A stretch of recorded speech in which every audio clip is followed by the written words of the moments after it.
کتاب ټال لیکوال ارواښاد نصیر احمد احمدي وړاندې کوونکی وحید مومند.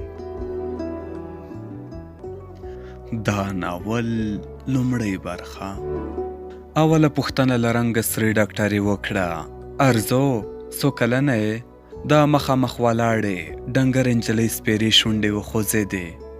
نه پوهېږم. دا نجلۍ څنګ ته له عمره پخې ښځې په بیړه وویل. خدای مې دې نه غلطه وي. ارزو د کرزي په 2یم یا 3یم کال پیدا شوه. دا ډاکټرې د تندي ګونځې سره ورغلې. غبرګې څنګل یې د میز له سره پورته کړې. ویې ویل بخت بیبي ترورې، نجلۍ ژبه لري، خپله غږېدای شي. بخت بیبي یو ګام شاته شوه، سر یې وځړېد، غلې ودرېده. ډاکټرې ته نږدې پر څوکۍ ناست له عمر پوخ سړي وویل بخت بیبي وبخه، لنډ وخت به مو یوازې نه پرېږدې. ښځه روانه شوه. د سالون په وره کې یو نوک ونیو. ارزو ته یې ناامیده سترګې ور واړولې، د باندې ووته. ډاکټرې غټې عینکې ور واغوستې، د نرۍ پزې پر سر یې کېښودې. تر څنګ ناست سړي ته یې وکتل. ویې ویل 14 کاله به ورته ولیکو. سړي وویل دا لا ماشومه ده، زه له طبابته قضاوت کوم، هسې وړه ښکاري، سمه یې نه ده ساتلې، که نه تر 14 کلونه اوړي. ډاکټره ولاړه شوه، تر نجلۍ راوګرځېده. د هغې ډنګر لاس پر خپلو اوږدو سپینو ګوتو کې ونیو. ویې ویل ورغوی دی په څه دی؟ ارزو په وېرېدلي غږ وویل خوشحالي مې تپل، ما ته ښیښه پکې وه. ډاکټرې پر کاغذ څه ولیکل. ویې ویل مخ دې له تورو ټاپو یعنو خالونو ډک دی. دا د کوم خونۍ علامه ده یا به چینجای لري؟ پر کاغذ یې بل توری ولیکه. ویې پوښتل د شپې د له خولې لاړې ځي؟ نه پوهېږم. سړي ورغږ کړل نو ته په څه پوهېږې؟ د ارزو سر وځړېد. ډاکټرې وویل خوله دې خلاصه که. ارزو آه کړل. ډاکټرې تر شونډک ونیوله. نجلۍ سپین غاښونه لرل. ډاکټره بیرته پر خپل ځای کېناسته. سړي ارزو ته وکتل. تر اوسه دې څوک لمبولی دي؟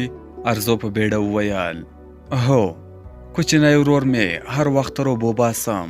مور مې کارونه راویشلي دي، د غوا پیایل، د ګوډل یعنې غوجلې پاکول، خوشایي تپل او د ورور لمبولې ماته راکړي. دیګ جارو لوښي مینځل مې مشره خور کوي. د کور نور کارونه مې مور ته ورپاتې دي. سړی خبره ونیوله. مور دې لمبولې ده؟ د نجلۍ په سپېره مخ کې دومره وینه نه وه چې غومبرې یې سره شي. مازې سر وځړېد. ډاکټرې وویل ګرانې، که کار غواړې نو باید زړوره واوسې. غلې شوه. ویې ویل بخت بیبي ترور به دې پوه کړي. څه یې درته ویل چې چیرې د بیایم؟ هیڅ. له غونډۍ مې غوا راوسته. مور مې پر تناره ډوډۍ پخوله. ترور مې خبرې ورسره کولې. ویلې چې ارزو ته به مې په کابل کې ښه کار پیدا کړي. که خدای کول ګوله به مې غوړه شي. بس په سبا مې مور غوټه راته وتړله. له ترور سره دلته راغلم. سړي ډاکټرې ته وکتل. ویې ویل خو بخت بیبي باید په هر څه پوه کړې وای. ارزو ته یې مخ ور واړوه. ته مو دلته د یوې 82 کلنې ناروغې ښځې خدمت ته راوستې. هر څه به ستا پر غاړه وي، ان د زړې ښځې پمپر به هم ور بدلوي. ډاکټرې وویل په پمپر نه پوهېږي، صافه خبره ورته وکړه. سړي ارزو ته وکتل. ښځه هر وخت کمود ته نشي تلای، کله کله خپله بستره لندوي. پاکېدل یې ستا کار دی. نجلۍ په بیړه وویل کمود به ورته راوړم. تېر ژمی مې کوچنی ورور مریضو، سره ګشت ته نشو تلای. مور به مې په تشت کېناوه. ډاکټرې وخندل. بیرته یې خندا کابو کړه. ویې ویل کمود تش نه دی، له ځانه خوځېږي. سړي وویل تر اوسه دې په پنجه او قاچوغه خوراک کړی دی؟ په قاچوغه مې مستې خوړلې، خو پنجه. غلې شوه. سړي پر کاغذ څه ولیکل. ویې ویل پتلون دې اغوستی دی؟ ډاکټرې وویل دې کلیوالې نجلۍ به له کومه پتلون اغوست؟ خو دا باید د دې ځای اصول ومني. خیر اوس یې وخت نه دی، بلده به شي. سړي وویل په لیک لوست پوهېږې؟ هو، تر 5مه مکتب ته تلم، بیا یې وسوځاوه. خط ویلی شم.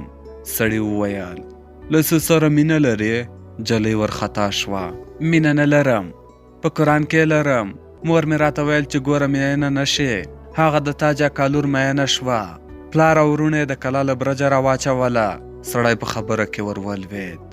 څه در باندې ګران دي؟ مور او کوچنی ورور. بل زموږ د ژېړې وړې سخندرې د غټو تورو سترګو اوږده باڼه. دواړه وخندل. نجلۍ غلې ولاړه وه. وروسته یې ورو وویل او بل په کوچو غواړ توت پاستی. ډاکټر او سړي یو بل ته وکتل.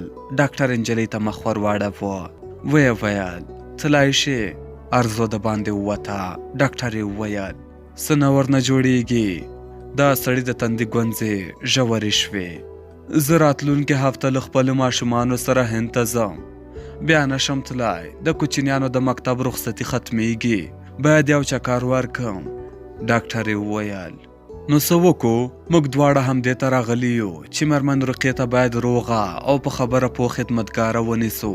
اوس به له کومه بله جلۍ پیدا کوو. همدا به یوه میاشت امتحاني ونیسو. که سمه نه وه ځواب یې دا خو یې سخت کار نه دی. تر هغه وخته به زه هم له هنده راوګرځم. ډاکټر یې وخندل. زړه دی ما خو یې صرف صحي معاینات وکړل. روغه راته ښکاري. نور مسؤلیت ستا پر غاړه دی.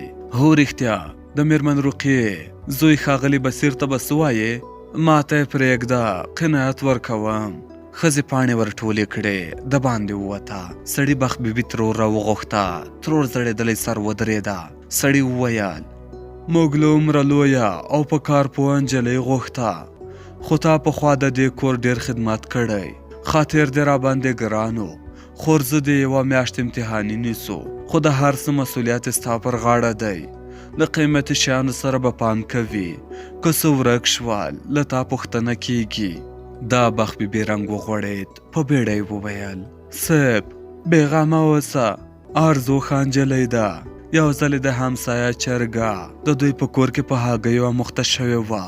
دې به د ورځې یوه هګۍ ګاونډي ته وروړه. سړي وویل له مېرمن رقیې سره به ګزاره وکړي؟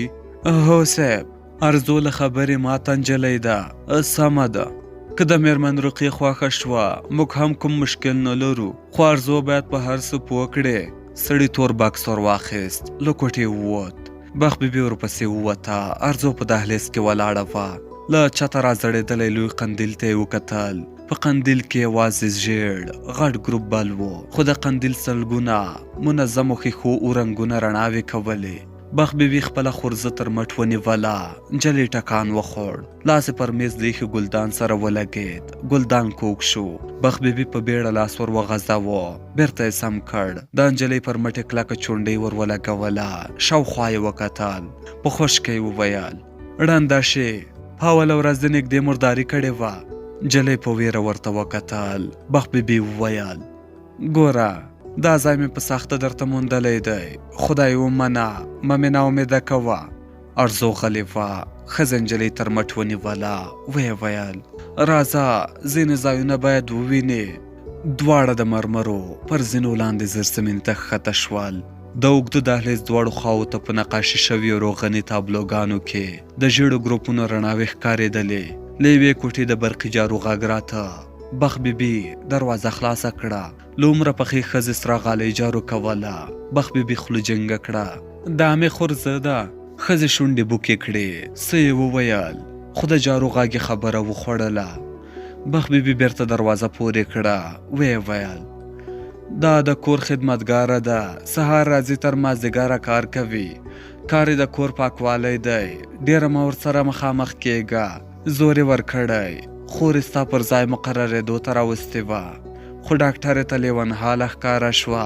بله دروازه یې خلاصه کړه. تیاره وه. بخت بیبي ګروپ ولګاوه. لویه کوټه له ورزشي وسایلو ډکه وه. بخت بیبي وویل د مېرمن رقیې دریم زوی همدلته اوسي. ښاغلی بصیر نومیږي. ښځه او ماشومان یې په امریکا کې دي. خدای دلته په یوه غټه مؤسسه کې لوی سړی دی. کله کله دلته ورزش کوي. هغه یو د منډو ماشین دی. برق ته یې وتړه. ورباندې ودرېږه. په خپله د منډې ته مجبوروي. هغه نور وزنونه دي. ورهاخوا هغه سره ځوړنده خلطه د سکانو لپاره ده. بله دروازه یې خلاصه کړه. دیوالونو ته له کتابونو ډکې هسکې المارۍ ولاړې وې. بخت بیبي وویل دې ته کتابخانه وایي. دواړه بیرته پورته وختې. په اول منزل کې 3 کوټې او یو لوی هال و. یوه دیوال ته پاسته کوچونه ایښي ول. پاکې کاشۍ ځلېدې. مخامخ نیمایي دیوال تلویزیون نیولی و.